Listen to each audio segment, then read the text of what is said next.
Amber ગેસનો જથ્થો પકડવામાં આવે છે, કેટલા આરોપી છે અને ક્યારે પકડવામાં આવે? માનનીય ડીજીપી શ્રી GS મલિક સાહેબની સૂચના એવં માર્ગદર્શન હેઠળ ગેરકાયદેસર પ્રવૃત્તિ અટકાવવા માટે એમાં સંકળાયેલા ઇસમો ઉપર વોચ કરવામાં આવેલી છે. એને જ અનુસંધાને ગઈકાલે LCB ઝોન 7ને બાતમી મળી હતી કે સરખેજ પોલીસ સ્ટેશન વિસ્તારમાં 3 ઇસમ એમ્બરગ્રીસ જો કે વેલ મછલીની ઉટી છે, જેના વાઇલ્ડ લાઇફ પ્રોટેક્શન એક્ટ 1972 હેઠળ જેના પોઝિશન અને સેલ ઇલીગલ છે, એ વેચાણ કરવા માટે ફરે છે.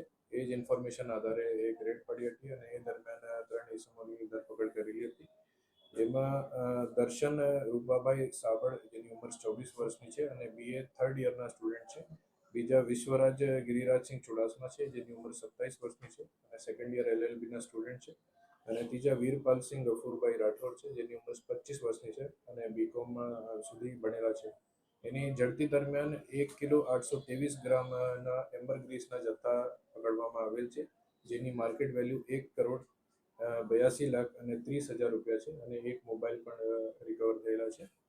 અને એમ્બરગ્રીસ એ હસમુખ પટેલ મોરબીના એક કિસ્મ છે, એને આપ્યો હતો અને વેચાણ કરવા માટે અહીંયા અમદાવાદમાં એની સેલર ગોઠવામાં અહીંયા શોધખોળમાં હતા.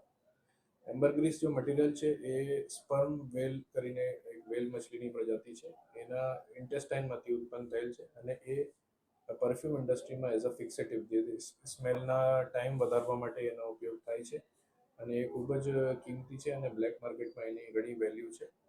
અને એ જ અનુસંધાને જાણવાજોગ દાખલ થયેલી છે અને આગળની તપાસ ચાલુ છે. અમદાવાદમાં લોકો કોને આપવાના છે એવું કંઈ સામે આવ્યું છે?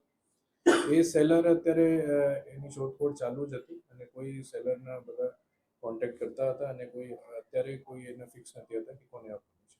આ ત્રણેય એજ્યુકેટેડ છે, તો એ અગાઉ શું કરતા હતા પ્રોફેશનમાં કે કોઈ ધંધો કેવી રીતે? એમાં વીરપાલ રાઠોડ જો છે એના પાન પાર્લર છે ચાંગોદરમાં અને એને જ પાન પાર્લરમાં દર્શન સાવળ જે એ કામ કરતા હતા અને વિશ્વરાજ એના મિત્ર હતા અને અત્યારે LLBના અભ્યાસ કરે છે અને એ જ રીતે તેનો સંપર્કમાં આવ્યો.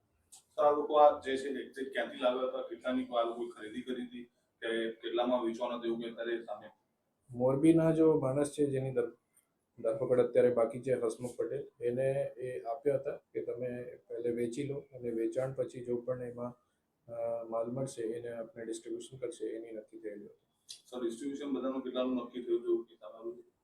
એ અત્યારે તપાસમાં ચાલુ છે, બટ પ્રાથમિક રીતે એને કોઈ એવા એગ્રીમેન્ટ કર્યા ન હતા, બટ વેચાણ પછી અમે ડિસાઇડ કરશે એવી વાત થઈ. આરોપીના